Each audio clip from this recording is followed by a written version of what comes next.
ஒரு வியூவர் ஒரு क्वेश्चन ஒன்னு ரைஸ் பண்ணிருக்காரு. அதாவது ஒரு சூட்ல வந்து ஆப்போசிட் பார்ட்டி ஒரு சிவில் சூட் ஒரு சிவில் கேஸ்ல ஆப்போசிட் பார்ட்டி பொய்யான விஷயங்களை பொய்யான தகவல்களை அவங்களோட ரிட்டன் ஸ்டேட்மெண்ட்லயோ ப்ளீடிங்ல வந்து அவங்க கொடுக்கறாங்க கோர்ட்ல.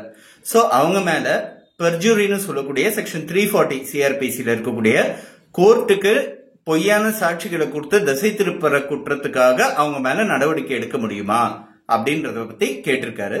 சோ இத பத்தி இன்னைக்கு நம்ம வீடியோல பார்க்க போறோம்.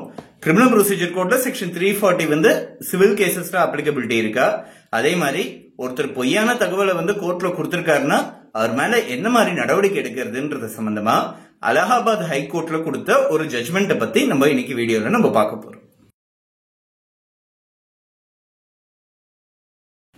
இந்த கேஸோட டைட்டில் வந்து Mahesh Tiwari versus state of Uttar Pradesh 2016ல ஆகஸ்ட் 24ஆம் தேதி வந்த ஒரு ஜட்மெண்ட். அலகாபாத் ஹைகோர்ட்ல வந்து ஒரு முக்கியமான ஜட்மெண்ட். இந்த கேஸோட ஃபேக்ட்ஸ் என்னன்னா, பேசிக்கா வந்து இவர் வந்து ஒரு அக்யூஸ்ட், இந்த பெட்டிஷன் போட்டவர் வந்து என்ன பண்றாரு, ஒரு சூட் ஒன்று ஃபைல் பண்றாரு. சூட் வந்து பர்மனன்ட் இன்ஜெக்ஷன் கேட்டு, இந்த ஒரு பர்டிகுலர் விஷயத்துக்கு பர்மனன்ட் இன்ஜெக்ஷன் கேட்டு ஒருத்தர் மேல ஒரு சூட் ஒன்று ஃபைல் பண்றாரு. அந்த சூட்ல வந்து ஒரு காஸ் ஆஃப் ஆக்ஷன் சொல்லக்கூடிய கிளாஸ்ல வந்து இந்த பர்டிகுலர் டேட் அன்னைக்கு இவர் வந்து என்ன த்ரெட்டன் பண்ணாரு, இந்த செவரு எழுப்பினா நான் வந்து இடிச்சு தள்ளன சொல்லி என்ன த்ரெட்டன் பண்ணாரு அப்படின்னு சொல்லி ஒரு காஸ் ஆஃப் ஆக்ஷன் வந்து ஒன்னு எழுதியிருக்காரு. ஆனா இது வந்து ஒரு பொய்யான தகவல்னு சொல்லி, இது வந்து பொய்யான தகவல்னு ப்ரூவ் பண்ற மாதிரி அந்த பர்டிகுலர் டேட்ல இவர் வந்து வெளிநாட்டுல இருந்திருக்காரு. டிஃபெண்டன்ட் எதிர் பிரதிவாதி வந்து வெளிநாட்டுல இருந்திருக்காரு. சோ இந்த கேஸ் வந்து ஒரு பொய்யான தகவலோட அடிப்படையில ஃபைல் பண்ணப்பட்டிருக்கு அப்படின்றது இருக்கு. பிளைண்ட் கூட நம்ம இப்ப தமிழ்நாடுல கொடுக்கறது வெரிஃபிகேஷன் அஃபிடவிட் ஒன்று கொடுப்போம், அதே மாதிரி ஒரு அஃபிடவிட் ஒன்று கொடுக்குறாங்க. அஃபிடவிட் கொடுத்துட்டு இந்த பிளைண்ட்ல இருக்கிற தகவல்லாம் என்னோட நாலேஜ் படி உண்மையானதுதான் அப்படின்னு சொல்லிட்டு ஒரு பிரமாண வாக்குமூலம் ஒன்று கையெழுத்து போட்டு கொடுக்குறாங்க. பிளைண்ட் ஒரு கேஸோட வாதி வந்து அது கொடுக்கறது உண்டு. சோ இந்த மாதிரி ஒரு பொய்யான பிரமாணம் எடுத்துக்கிட்டாங்க அப்படின்றதுனால இவங்க மேல நீங்க பர்ஜுரி அப்படின்னு சொல்லக்கூடிய குற்றத்துக்கு இவங்க மேல நடவடிக்கை எடுங்கன்னு சொல்லி தனியா ஒரு ப்ரொசீஜர் இருக்கு. செக்ஷன் 340 கிரிமினல் ப்ரொசீஜர் கோட்ல இருக்கு. பழைய கிரிமினல் ப்ரொசீஜர் கோட்ல செக்ஷன் 340ல இருக்கு. பர்ஜுரினா என்னன்னா, பொய்யான சாட்சிகளை இல்ல பொய்யான ஆவணங்களை இல்ல பொய்யான தகவல்களை கோர்ட்டுக்கு சொல்லி கொடுத்து இந்த மாதிரி விஷயங்களை கொடுத்து கோர்ட்டு தசை திருப்புறது அப்படின்றது அர்த்தமாயிட்டு.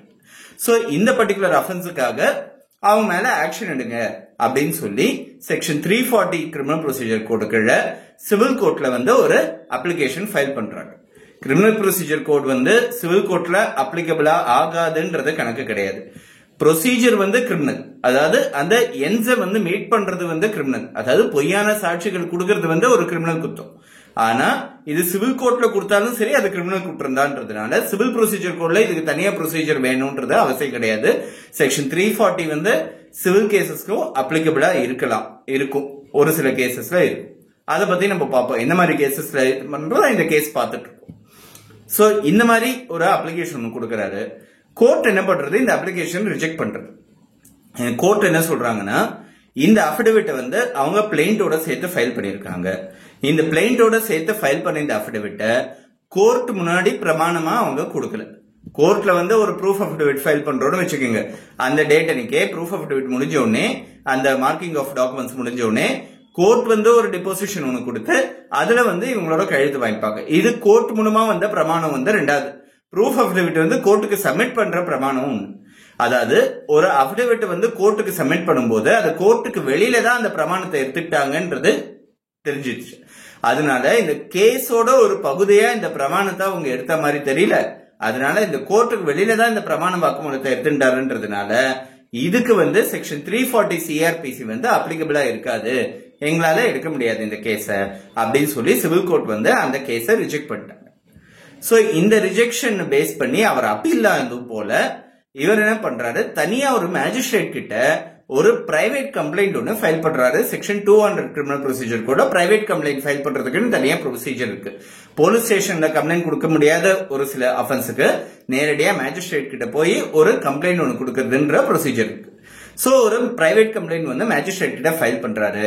இது மாதிரி பொய்யான தகவல்களை கோர்ட்டுக்கு சொல்லி கோர்ட்டை திசை திருப்பியிருக்காங்க அப்படின்றதுனால ஃபேப்ரிகேட்டிங் ஃபால்ஸ் எவிடன்ஸ் அப்படின்ற குற்றத்துக்காக செக்ஷன் 193 இந்தியன் பீனல் கோட்ல ஃபேப்ரிகேட்டிங் ஃபால்ஸ் எவிடன்ஸ், பொய்யான சாட்சியங்களை தயாரிக்கிற குற்றத்துக்காக அவங்க மேல நடவடிக்கை எடுங்கன்னு சொல்லி மேஜிஸ்ட்ரேட் கிட்ட தனியா ஒரு புகார் ஒண்ணு கொடுக்கறாங்க. மேஜிஸ்ட்ரேட் வந்து இதெல்லாம் பரிசீலனை பண்ணிட்டு மேஜிஸ்ட்ரேட் என்ன பண்றாங்கன்னா இந்த ஆப்போசிட் பார்ட்டி அக்யூஸ்டுக்கு வந்து சமன்ஸ் கொடுக்கறாங்க. இந்த சமன்ஸ் சேலஞ்ச் பண்ணி அக்யூஸ்ட் என்ன பண்றாரு, மேஜிஸ்ட்ரேட் கொடுக்கிற சமன்ஸ் சேலஞ்ச் பண்ணி செஷன்ஸ் கோர்ட்ல வந்து ரிவிஷன் கேஸ் ஃபைல் பண்றாரு. இந்த கேஸ நீங்க கவனத்திலேயே எடுத்துட்டு இருக்க கூடாது, ஏன்னா இந்த கேஸ் வந்து உங்க கவனத்துக்கு அப்பாற்பட்டது.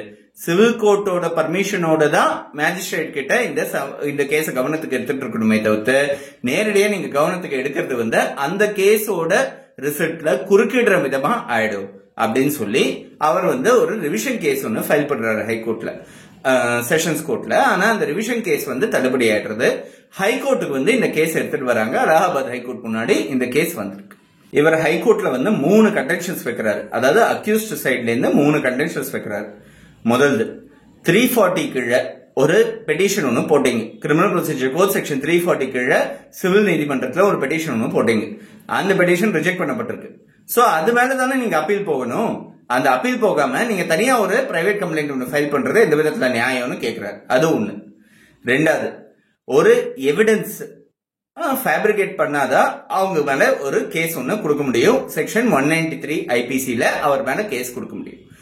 இந்த பர்டிகுலர் கேஸ்ல ஒரு அஃபிடவிட் வந்து தப்பான தகவல் கொடுக்கறது வந்து ஒரு எவிடன்ஸை ஃபேப்ரிகேட் பண்றதுக்கு நிகர ஆகாது. நான் ஒரு பிரமாண வாக்குமூலம் கொடுக்கறேன்.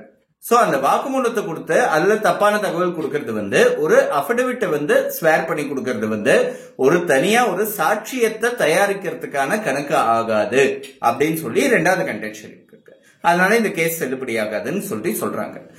மூணாவது கண்டென்ஷன், செக்ஷன் 340 சிஆர்பிசி அப்பாற்பட்டு நேரடியா பிரைவேட் கம்ப்ளைண்டா மேஜிஸ்ட்ரேட் கிட்ட செக்ஷன் 193 இந்த இந்தியன் பீனல் கோட்ல ஃபேப்ரிகேட்டிங் ஃபால்ஸ் எவிடன்ஸ்க்கு ஒரு கம்ப்ளைண்ட் கொடுக்கறதாக இருந்தா முன்கூட்டியே கோர்ட்டோட அனுமதி வேணும்னு சொல்லி செக்ஷன் 195 சிஆர்பிசில ஒரு ப்ரொவிஷன் இருக்கு அப்படின்னு சொல்லி அதை காமிச்சு மேற்கோள் காமிச்சு, அதனால கோர்ட்டோட அனுமதி இல்லாம இந்த கேஸ அவங்க நேரடியா மேஜிஸ்ட்ரேட் கிட்ட எடுத்துக்கிட்டது தப்பு, கொடுத்தது தப்பு. அதே மாதிரி மேஜிஸ்ட்ரேட் வந்து இந்த கேஸ கவனத்துக்கு எடுத்துக்கிட்டது ரொம்ப பெரிய தப்பு அப்படின்னு சொல்லி ஆர்கியூ பண்றாங்க.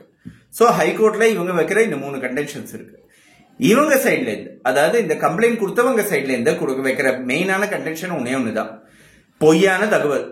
நீங்க என்னதான் சொல்லிக்கங்க, பொய்யான தகவலை தெரிஞ்சே இன்டென்ஷனலா வேணும்ட்டே கோர்ட்டை திசை திருப்பத்துக்காக கேஸ தப்பான வழியில ஜெயிக்கணும்ன்றதுக்காக நீங்க இந்த பொய்யான தகவலை நீங்க கோர்ட்ல கொடுத்திருக்கீங்க. சோ பொய்யான தகவல் நீங்க கொடுத்ததுக்கு நீங்க தண்டனை அனுபவிச்சுதான் ஆகணும். அந்த அஃபென்ஸுக்கான இன்கிரீடியன்ஸ் எல்லாம் மேக் அவுட் ஆயிடுறது. இந்த பொய்யான தகவல் கொடுத்திருக்காங்கன்றது ப்ரூவ் பண்ணோடனே இத அஃபென்ஸ் எல்லாம் நீங்க தான் கமிட் பண்ணிருக்கீங்கன்றதுக்கான ப்ரூஃப் வந்துருது. அதனால இதுக்கான தண்டனையை நீங்க அனுபவிச்சுதான் ஆகணும் அப்படின்றது கம்ப்ளைண்டோட வாதம். சோ இந்த 2 வாதத்தையும் எடை போட்டு பார்க்கும்போது ஹைகோர்ட் வர்ற முடிவு என்னன்றதை நம்ம பார்ப்போம்.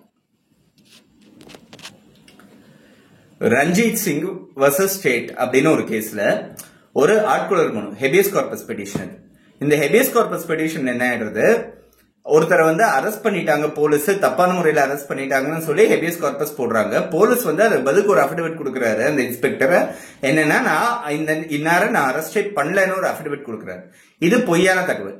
இது பொய்யான தகவல்ன்றதுனால அவர் மேல செக்ஷன் 340 சிஆர்பிசில அவர் மேல ஆக்ஷன் எடுக்கப்பட்டது. அது மட்டும் இல்லாம செக்ஷன் 195 இந்தியன் பீனல் கோட்ல அவர் மேல ஒரு கம்ப்ளைண்ட் ஒன்று ரெஜிஸ்டர் பண்ணப்பட்டு அவர் மேல ஆக்ஷன் எடுக்கப்பட்டது, ஃபேப்ரிகேட்டிங் ஃபால்ஸ் எவிடன்ஸ் சொல்லி. பராக் தத் வர்சஸ் எம்பரர்னு சொல்லக்கூடிய கேஸ்ல ஒரு அஃபிடவிட் வந்து ஒரு சாட்சியம் தான், ஒரு எவிடன்ஸ் தான் சொல்லி கோர்ட் வந்து அங்கீகரிச்சிருக்காங்க.